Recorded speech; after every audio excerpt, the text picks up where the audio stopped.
Aujourd'hui, c'est une superbe journée enneigée, magnifique.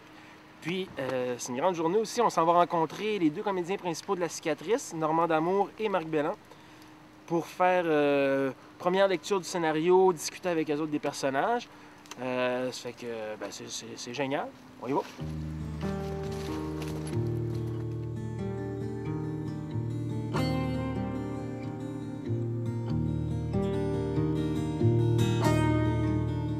Tous les samedis matin, je me lève à 6h30 pour aller porter mon gars au hockey. Je me promène dans les tournois avec. Quand je le vois se faire se traîner les patins sur la glace comme un gros lâche, penses-tu que ça me fait pas chier? Penses-tu que j'aimerais pas mieux être chez nous à profiter de ma fin de semaine? Ça veut pas dire que je l'aime pas. Comment on se prépare pour un rôle qui est quand même... Moi, je me prépare pas. Non. Moi, je rumine le personnage en lisant beaucoup le texte, en parlant avec ce qu'on vient de faire avec le réalisateur, ce qu'il voit, mais j'ai la capacité de pogner vite les affaires. C'est comme dans 51-50, là.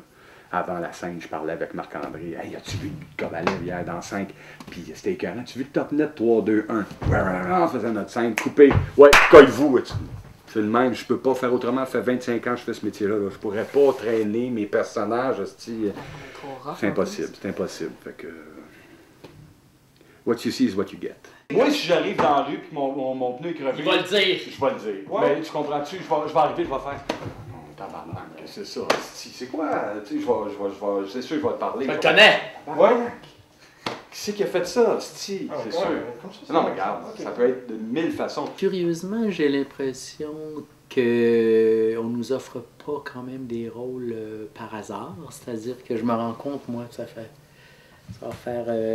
30 ans là, que je fais ça, puis que il y a quand même des thèmes où on nous offre quand même des personnages qui tournent quand même autour des mêmes sujets. Fait que, tout ça pour dire que j'ai joué quand même des personnages, j'en ai joué des victimes plus que des bourreaux. Donc, je connais, j'ai l'impression d'être un petit peu plus près personnellement de la victime. C'est ce que j'aimerais aussi. Capable de regarder le monde que je croise dans la rue, dans les yeux. Regarder le monde dans les yeux. Ouais. Et capable de prendre une douche dans un vestiaire. Dans la manière que tu le fais, je le sens quand même pas mal insécure. Ça se peut-tu? Oui. Ben... Moi, je trouve ça très juste parce que Chris, il a jamais fait ça de sa vie, comme tu disais tantôt. Il dit comment je vais le poigner, ça va-tu marcher? Ça va-tu marcher que je donne un coup de lampe de poche dans la face? Tu comprends-tu? Il perd nerveux. Il est comme, ben oui, ça va être... comment je vais faire ça comme ça? Oui, c'est la première fois que j'ai rencontré Jimmy. J'ai dit, à qui tu penses pour tel et tel rôle? Je pense à Marc, puis tout. C'est moi qui a dit, ben oui, certain, on va voir Marc. Parce que moi, Marc, je l'admire beaucoup en tant qu'acteur. Je trouve que c'est un excellent acteur, mais on n'a jamais eu la chance de jouer ensemble. Fait que je voulais que ça arrive, fait que je suis très content.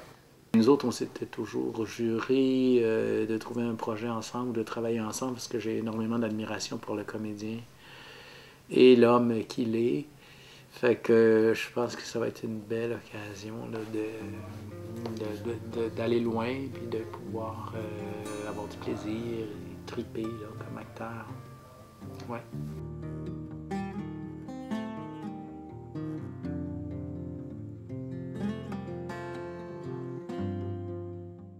Il est plus là. Il est plus au stade d'avoir des émotions comme ça. Il est semi-là. C'est quand t'es dans une psychose, c'est ça, il est pas tant lucide. Là. OK. Check-moi bien aller.